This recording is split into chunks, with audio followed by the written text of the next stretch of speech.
ಪ್ರೀತಿಯುಳ್ಳ ದೇವಜನರೇ, ನಿಮ್ಮೆಲ್ಲರಿಗೂ ಯೇಸು ಕ್ರಿಸ್ತನ ಶ್ರೇಷ್ಠವಾದ ನಾಮದಲ್ಲಿ ವಂದನೆಗಳು. ಶಾಲೋಮ್, ನಿಮಗೆ ಸಮಾಧಾನವಾಗಲಿ. ಈ ದಿನ ದೇವರ ವಾಕ್ಯದ ಜ್ಞಾನಕ್ಕಾಗಿರುವಂಥ ವಿಷಯ ನನ್ನ ದೇಶ. ಅದಕ್ಕೆ ಆಧಾರವಾಗಿ 1 ತಿಮೋತಿ ಬರೆದ ಪತ್ರಿಕೆ 2ನೇ ಅಧ್ಯಾಯ 2ನೇ ವಚನ. ನಮಗೆ ಸುಖ ಸಮಾಧಾನಗಳು ಉಂಟಾಗಿ ನಾವು ಪೂರ್ಣ ಭಕ್ತಿಯಿಂದಲೂ ಗೌರವದಿಂದಲೂ ಕಾಲಕ್ಷೇಪ ಮಾಡುವಂತೆ ಅರಸುಗಳಿಗಾಗಿ ಎಲ್ಲ ಅಧಿಕಾರಿಗಳಿಗಾಗಿ ವಿಜ್ಞಾಪನೆಗಳನ್ನು ಮಾಡಬೇಕು.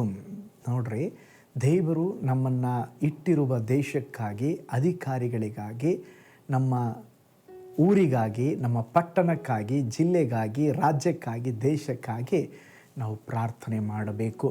ನಿಮ್ಮನ್ನು ಉತ್ತೇಜನ ಪಡಿಸುವುದಕ್ಕೆ ಒಂದು ಸತ್ಯ ಘಟನೆಯನ್ನು ನಿಮ್ಮೊಂದಿಗೆ ಹಂಚಿಕೊಳ್ಳಲಿಕ್ಕೆ ನಾನು ಬಯಸ್ತೇನೆ. ಅಮೇರಿಕದಲ್ಲಿ ಪ್ರಖ್ಯಾತಿ ಹೊಂದಿದ ಡಾಕ್ಟರ್ ಆಗಿರುವಂಥ ಜಾನ್ ಸ್ಕಡ್ಡರ್ ಎಂಬಂಥ ಒಬ್ಬ ದೇವ ಮನುಷ್ಯರು ಒಂದು ದಿನ ರಾತ್ರಿ ಒಬ್ಬ ರೋಗಿಯನ್ನು ನೋಡುವುದಕ್ಕಾಗಿ ಆತನ ಮನೆಗೆ ಹೋದರು. ಆತನ ಮನೆಯಲ್ಲಿರುವಂಥ ಟೇಬಲ್ ಮೇಲಿರುವಂಥ ಒಂದು ಚಿಕ್ಕ ಪುಸ್ತಕವನ್ನು ತೆರೆದು ಓದಲಿಕ್ಕೆ ಆರಂಭಿಸ್ತಾರೆ. ಆ ಪುಸ್ತಕದಲ್ಲಿ ಇದ್ದಂಥ ವಿಷಯ ಏನಂತ ಹೇಳಿದ್ರೆ, ಅನೇಕ ಕೋಟಿ ಜನರು ಇರುವಂಥ ದೇಶದಲ್ಲಿ ವೈದ್ಯಕೀಯ ಸೌಲಭ್ಯ ಇಲ್ಲದೆ ಲಕ್ಷಾಂತರ ಜನರು ಸಾಮಾನ್ಯವಾದ ವಸತಿ ಕೂಡ ಇಲ್ಲದೆ ಪ್ರತಿದಿನ ಮರಣ ಹೊಂದುತ್ತಾ ಇದ್ದಾರೆ ಎಂಬುದಾಗಿ ಅದು ಭಾರತದ ಕುರಿತಾಗಿರುವಂಥ ಒಂದು ಸುದ್ದಿಯಾಗಿತ್ತು. ಇಂಥ ಜನರಿಗಾಗಿ ಯಾರು ಹೋಗುತ್ತಾರೆ ಎಂಬಂಥ ಒಂದು ಕೊನೆಯದಾಗಿ ಒಂದು ಕರೆ ಇತ್ತು. ಅದನ್ನು ಓದಿದಾಗ ಆ ಜಾನ್ ಸ್ಕಡ್ಡರ್ ಅವರ ಹೃದಯ ಕದಲಿಸಲ್ಪಡ್ತು.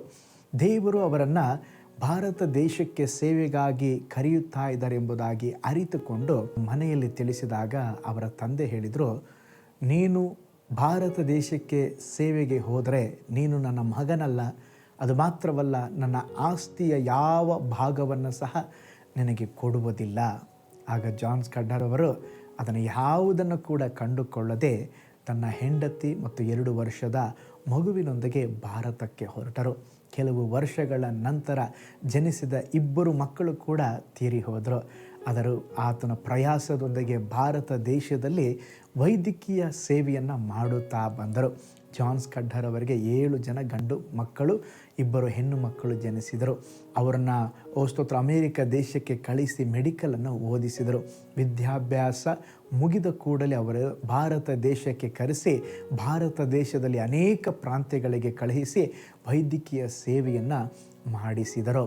ಅದರಲ್ಲಿ ಅವರ ಮಗಳಾದಂಥ ಐಡಾ ಸ್ಕಡ್ಡರ್ ಅವರ ಮೂಲಕವಾಗಿ ಭಾರತದಲ್ಲಿ ವೇಲೂರಿನಲ್ಲಿ CMC ಹಾಸ್ಪಿಟಲ್ ಸ್ಥಾಪಿಸಿದರು. ಇವತ್ತು ಅದು ಭಾರತ ದೇಶದ ಅನೇಕ ಜನರಿಗೆ ಆಶೀರ್ವದಿಸಲ್ಪಡುವಂಥ ಒಂದು ಒಳ್ಳೆಯ ವೈದ್ಯಕೀಯ ಸೇವೆಯನ್ನು ಕೊಡುವಂಥ ಸ್ತೋತ್ರ ಆಸ್ಪತ್ರೆಯಾಗಿದೆ.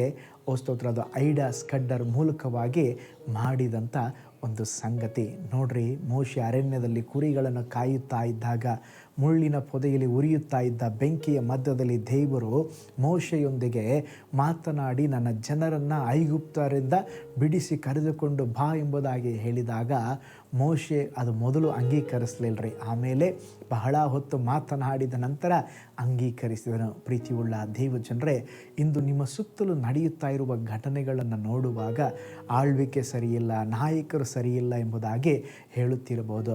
ಆದರೆ ನಮ್ಮ ದೇಶದ ಜನರು, ನನ್ನ ಜನರು ಸ್ತೋತ್ರ ಎಡಗೈಗೂ ಬಲಗೈಗೂ ತಿಳಿಯದೆ ಸ್ತೋತ್ರ ಅವರು ಇದ್ದಾರೆ. ಅಮೇರಿಕದಲ್ಲಿ ಜನಿಸಿದಂಥ ಜಾನ್ ಸ್ಕಡ್ಡರ್ಗೆ ಭಾರತ ದೇಶದ ಮೇಲೆ ಅಷ್ಟೊಂದು ಭಾರ ಇಟ್ಟು ಈ ದೇಶಕ್ಕೆ ಒಂದು ಮಿಷನರಿಯಾಗಿ ವೈದ್ಯಕೀಯ ಸೇವೆಯನ್ನು ಕೊಡುವುದಕ್ಕಾಗಿ ಬಂದಿರುವುದಾದರೆ, ಈ ಭಾರತ ಮಣ್ಣಿನಲ್ಲೇ ಹುಟ್ಟಿರುವಂಥ, ಕರ್ನಾಟಕ ರಾಜ್ಯದಲ್ಲೇ ಹುಟ್ಟಿರುವಂಥ ನನಗೂ ನಿನಗೂ ಅವರಿಗಿಂತಲೂ ಹೆಚ್ಚು ಒಂದು ಭಾರ ಉಂಟಾಗಲಿ. ನಮ್ಮ ರಾಜ್ಯವನ್ನು ಪ್ರೀತಿಸ್ತಾ ಇದ್ದೀವಿಯಾ? ನಮ್ಮ ದೇಶವನ್ನು ಪ್ರೀತಿಸ್ತಾ ಇದ್ದೀವಿಯಾ?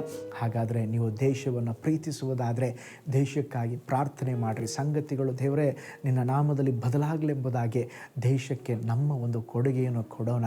ನಿಶ್ಚಯವಾಗಿ ನಮ್ಮ ಮೂಲಕ ದೇವರ ನಾಮ ಮಹಿಮೆ ಹೊಂದುತ್ತದೆ. ಕಣ್ಗಳನ್ನು ಮುಚ್ಚೋಣ, ಪ್ರಾರ್ಥನೆ ಮಾಡೋಣ. ಪರಲೋಕದ ತಂದೆಯೇ, ಅಪ್ಪ, ಈ ದೇಶದಲ್ಲಿ ಸ್ವಾಮಿ ನಾವು ಜನಿಸಿದ್ದೇವೆ, ಈ ದೇಶದಲ್ಲಿ ಇದ್ದೇವೆ ದೇವರೇ, ಆ ಭಾರ ನಮಗೂ ಉಂಟಾಗ್ಲಪ್ಪ. ದೇಶದ ಸಂಗತಿಗಳನ್ನು ನೋಡುವಾಗ ದೇವರೇ ನಾವು ಸಹ ಭಾರಪಟ್ಟು ಪ್ರಾರ್ಥಿಸುವಂತೆ, ಭಾರಪಟ್ಟು ಸೇವೆ ಮಾಡುವಂತೆ ಸಹಾಯ ಮಾಡಿರಿ. ಈ ದಿನ ನಮ್ಮ ಜೊತೆ ನೀವು ಮಾತನಾಡಿದ್ದಕ್ಕಾಗಿ ಸ್ತೋತ್ರ.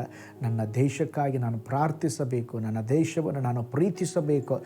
ನನ್ನ ದೇಶದಲ್ಲಿ ಅಪ್ಪ ನಿಮ್ಮ ಸುವಾರ್ತೆಯನ್ನು ತಿಳಿಯದೇ ಇರುವ ಜನರಿಗೆ ನಿಮ್ಮ ಸುವಾರ್ತೆಯನ್ನು ಸಾರಬೇಕಪ್ಪ. ನೀವು ಆಳ್ವಿಕೆ ಮಾಡಿರಿ. ಈ ದೈನಂದಿನ ಜ್ಞಾನವನ್ನು ವೀಕ್ಷಿಸ್ತಾ ಇರುವಂಥ ಪ್ರತಿಯೊಬ್ಬರನ್ನು ಬ್ಲೆಸ್ ಮಾಡಿರಿ, ಆಶೀರ್ವಾದ ಮಾಡಿರಿ. ಯೇಸುವಿನ ಹೆಸರಿನಲ್ಲಿ ತಂದೆಯೇ, ಆಮೇನ್, ಆಮೇನ್. Price lord. ಕರ್ತನ ತಾನೇ ನಿಮ್ಮನ್ನು, ನಿಮ್ಮ ಕುಟುಂಬಗಳನ್ನು ಧಾರಾಳವಾಗಿ ಆಶೀರ್ವಾದ ಮಾಡಲಿ. ನಾಳೆ ಮತ್ತೊಂದು ದೈನಂದಿನ ಧ್ಯಾನದಲ್ಲಿ ನಾನು ನಿಮ್ಮನ್ನು ಸಂಧಿಸ್ತೇನೆ. ನಾನು ನಿಮ್ಮ ಪ್ರೀತಿಯ ಸೇವಕ pastor Paul Joy. God bless you all.